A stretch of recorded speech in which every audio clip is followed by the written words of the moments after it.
حضور یہ سورہ انفال کی آیت 25 میں ہے وَعَلَمُوا أَنَّ اللَّهَ يَحُولُ بَيْنَ الْمَرْءِ وَقَلْبِهِ. ٹھیک ہے.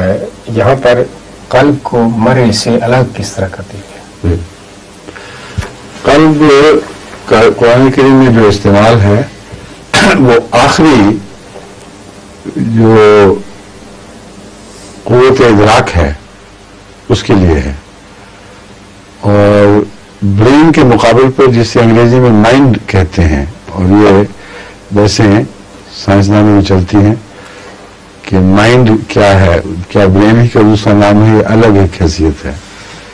تو اکثر صاحب علم جو اس موضوع سے تعلق رکھنے والے بڑے چوٹی کے ڈاکٹر ہیں، ان کا یہ رجحان ہے، اکثر نہیں تو بعض بہت چوٹی کے ڈاکٹروں کا یہ رجحان ہے کہ مائنڈ الگ ہے اور برین الگ ہے. برین اس مادی کمپیوٹر کا نام ہے جو ہر انسان کو حسب توفیق مہیا ہوتا ہے، اور مائنڈ اس کی اس آخری سے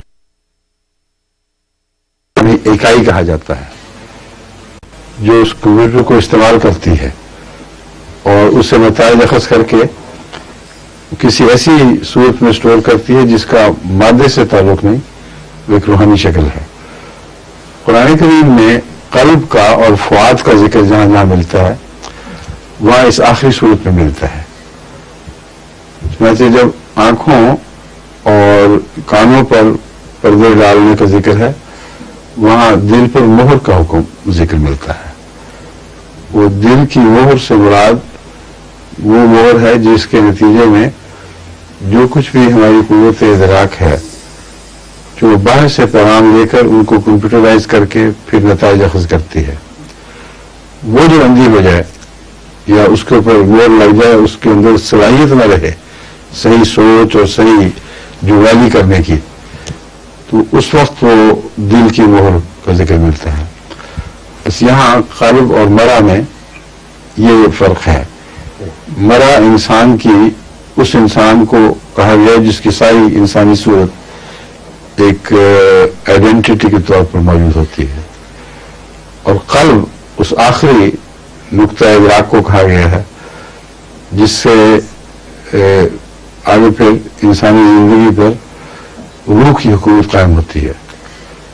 تو اللہ تعالیٰ فرماتا ہے بین المرء و قلبہ، وہ جتنے بھی احکامات اوپر سے جاری ہوتے ہیں وہ جسم کے نظام پر، خواہ اس نظام کا جو بھی آپ نام رکھیں اس کا نظام جو ہے وہ اعصابی بھی ہے، عضلاتی بھی ہے، اور کئی قسم کے جسمانی نظام ہیں.